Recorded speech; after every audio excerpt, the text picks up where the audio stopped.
So hello everyone, my name is Gauri Shinde. I go to Northeastern University in Boston. So welcome to a comprehensive guide on finding accommodation in Boston. Whether you're a student or professional or just relocating, this guide is going to help you on finding a good accommodation.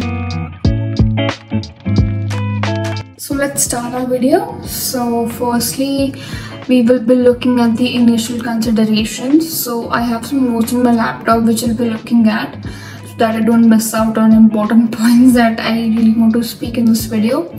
So before you start your search, it's important to understand and to note down your three important factors which I think are important.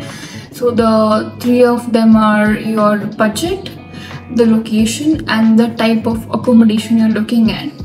So the budget is basically how much you want to spend on your monthly rent. This is including your bills, which is like your electricity, your Wi-Fi, your everything. The second thing is your location. So like how close you want to live to the university. Do you want to live at a walkable distance, or is it okay for you to live at a commutable distance? And the third is the type of accommodation do you want. Like, do you want a shared room, do you want a private room, or what kind of an apartment do you want? Do you want an apartment, or do you want an independent house? So all of these factors have their downfalls and have their pros and cons. So it's completely up to you what you want and what your preferences are, but you have to always keep in mind that these factors will at the end affect your budget. Now the next part of the search is your research phase. So basically research is like you have to do some research online. There are various websites that you can do your research on, but in this phase you will mostly be looking at the type of accommodations or type of housing that is available in your area of interest. And then you'll also be looking at what the actual rents are. So that's how you can basically derive your budget. So you can actually look at I'll just list them somewhere on the screen. So you can look at Zillow, you can look at Craigslist, you can look at apartments.com, and you can also look at Realtor.com. If you're going to Northeastern, then yes, Northeastern also has its own off-campus housing website. You can have a look at that. But most of the housing in Boston is done through a broker or a realtor. But yes, when you have a broker, you also most of the times you have to pay the broker fees. Sometimes it does get waived off. So when searching for accommodation near Northeastern University in Boston, it's essential to consider both your budget and your preference in your preferred neighborhood. Like for example, the accommodation near Northeastern, such as Fenway, Mission Hill, and Back Bay, they offer a range of housing options. For example, Fenway is known for being close to Northeastern, and it's a choice that many people make because it's closer and it's more lively. But again, the rent is pretty much on the higher end. If you were looking for something that's on the lower end but is close, you can also look at Mission Hill, which is at a commutable distance. It's you can still walk to the campus. Next, one more amazing option is Back Bay, but it's again on the pricier side of living. Then you can, for those who really want to have a constrained budget and want to look for something that's in their budget, you can also look at Roxbury and Jamaica Plain. But for all of these options, no matter where you live, you have to consider the two important points. One being the safety, and second being the proximity to activities or to restaurants or to convenience stores near you. Also, if you're looking for any broker or realtor contacts, you can also email me or let me know in the comments down below. I know some good realtors and brokers who I think can help you find a good accommodation. So if you have been following the steps until now, you will have a budget, you will have a preferred location, and your research would have been halfway through. So the next, unfortunately, is rental scams.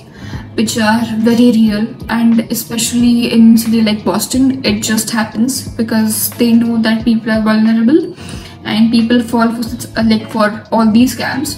So when I first was up with my search, I came across a lot of scammers and a lot of scam calls and emails that used to reach out to me.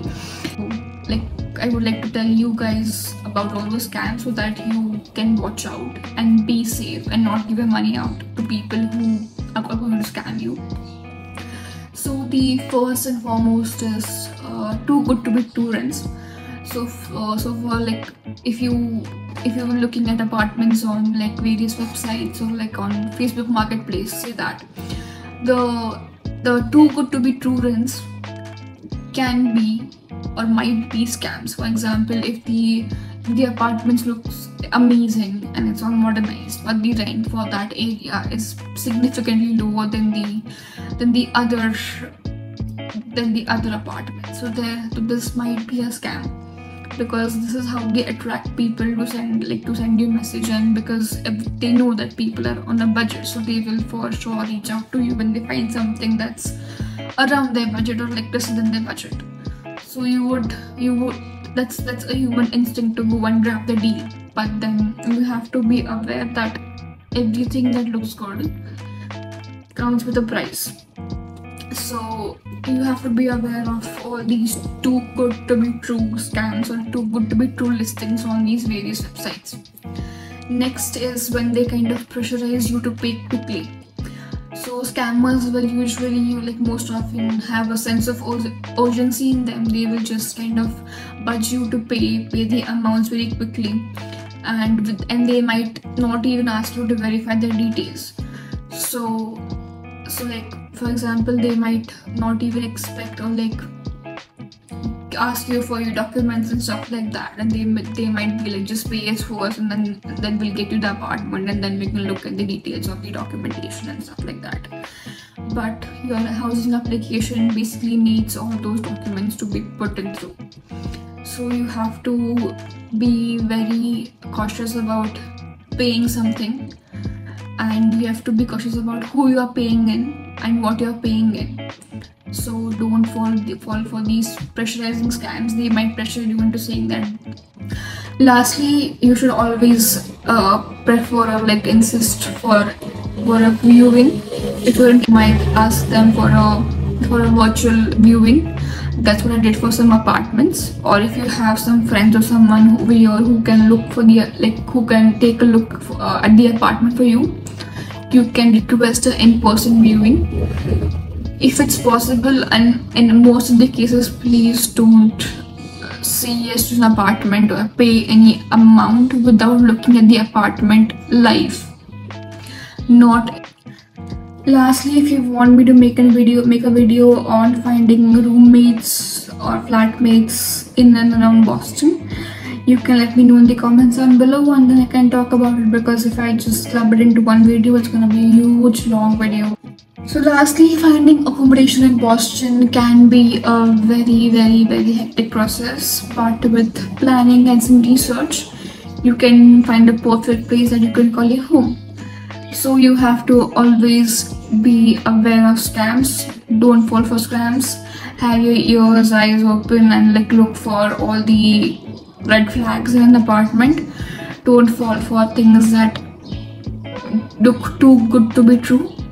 Make sure you know what you're looking for. Make sure what you want to pay, because the lease is a very important aspect. Like when you sign the lease, you are committing to an apartment.